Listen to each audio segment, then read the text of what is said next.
ഹരി ഓം. എല്ലാ സുഹൃതികളായ സജ്ജനങ്ങൾക്കും എന്റെ വിനീതമായ നമസ്കാരം. ശ്രീമദ് നാരായണീയത്തിലെ 5-ാമത്തെ ദശകത്തിലെ 4-ാമത്തെ ശ്ലോകം വരെയുള്ളത് നമ്മൾ അർത്ഥസഹിതം മനസ്സിലാക്കി കഴിഞ്ഞു. ഇന്ന് 5-ാമത്തെ ശ്ലോകം ചൊല്ലിയിട്ട് നമുക്ക് അർത്ഥം മനസ്സിലാക്കാം കേട്ടോ. ഓം നമോ ഭഗവതേ വാസുദേവായ. ഓം ശ്രീകൃഷ്ണ പരമാത്മനേ നമഃ. ഓം ശ്രീ ഗുരുഭ്യോ നമഃ.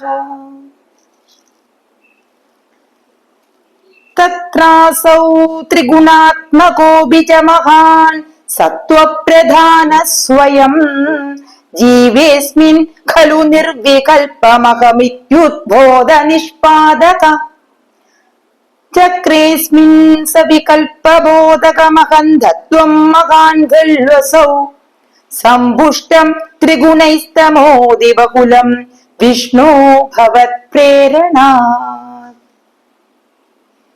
നമുക്ക് ഓരോ വാക്കുകളായിട്ട് അർത്ഥം നോക്കാം.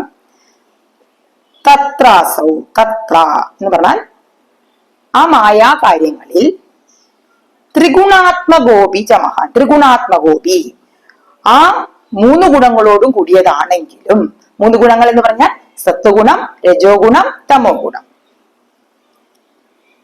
അസൗ ച മഹാൻ, ആ മഹത്തത്വം, മഹാൻ എന്ന് പറഞ്ഞ മഹത്തത്വം ആണ് നമ്മൾ കഴിഞ്ഞ ശ്ലോകത്തിൽ മനസ്സിലാക്കി.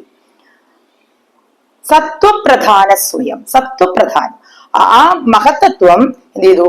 ആ 3 ഗുണങ്ങളില് സത്വഗുണത്തെ പ്രധാനമായി എടുത്തിട്ട്, സത്വഗുണത്തെ കൂടുതലായി എടുത്തിട്ട് സ്വയം ജീവേ, ജീവേ അസ്മിൻ, അസ്മിൻ ജീവേ, ഈ ജീവനിൽ പറഞ്ഞു കഴിഞ്ഞാൽ ആ സമഷ്ടി ജീവനിലാണ് പറയുന്നത്. ആ സമഷ്ടി ജീവനിൽ ഖലു ആണല്ലോ, നിർവികൽപമഹം ഇത്യുദ്ബോധ നിഷ്പാദക. അത് പദം പിരിക്കുമ്പോ നിർവികൽപം പ്ലസ് അഹം പ്ലസ് ഇതി പ്ലസ് ഉദ്ബോധകം, ഉദ്ബോധ നിഷ്പാദക, അങ്ങനെയാണ് കേട്ടോ പദം പിരിക്കുന്നത്. അപ്പൊ ആ ഈ സമഷ്ടി ജീവനില് നിർവികൽപം, കൽപ്പമില്ലാതെ, ഇത് അത് എന്നുള്ള വേർതിരിവ് ഒന്നുമില്ലാതെ, ഭേദമില്ലാതെ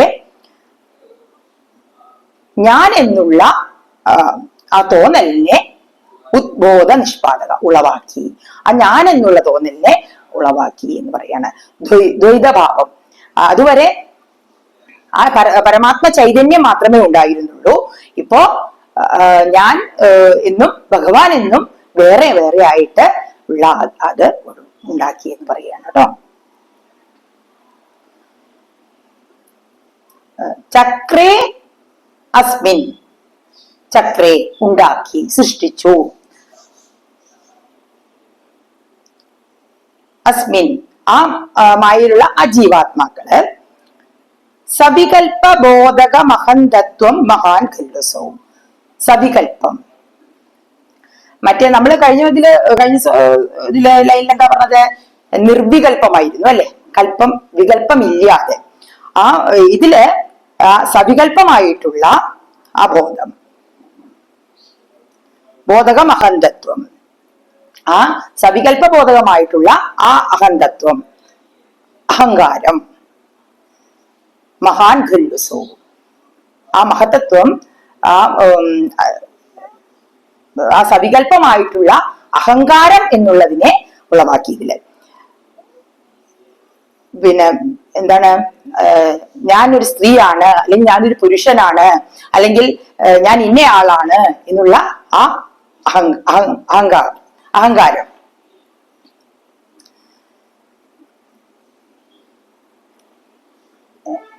എങ്ങനെയാ ഉണ്ടായത് നോക്കൂ.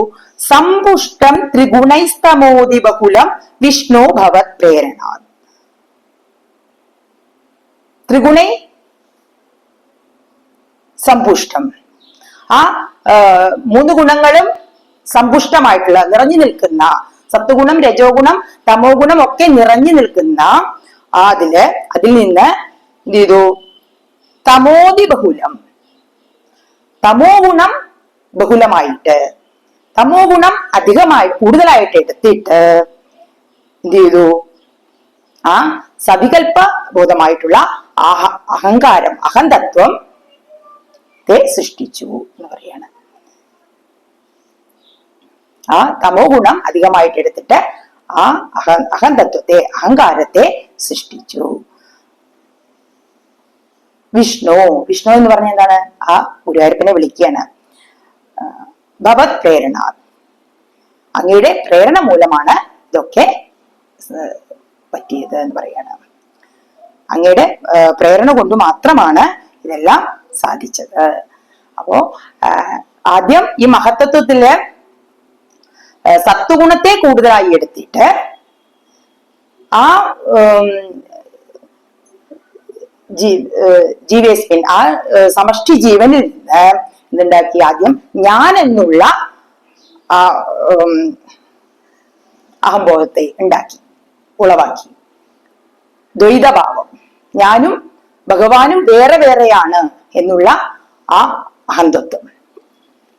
പിന്നെ ആ മഹത്തത്വത്തിൽ നിന്ന് തമോ ഗുണത്തെ കൂടുതലായി എടുത്തിട്ട്, മഹത്വത്തില് ആ 3 ഗുണങ്ങളും ഉണ്ട്, അതിലെ തമോ ഗുണത്തെ കൂടുതലായി എടുത്തിട്ട് ആ സമഷ്ടി ജീവനിൽ നിന്നും എന്താണ്? അഹങ്കാരം, അഹന്തത്വത്തെ സൃഷ്ടിച്ചു. ഞാനൊരു സ്ത്രീയാണ്, ഇന്ന ആളാണ് എന്നുള്ള ആ അഹങ്കാരം. അതാണ് ഈ 2 ലൈനില് നമുക്ക് മനസ്സിലാക്കി തരുന്നത് കേട്ടോ.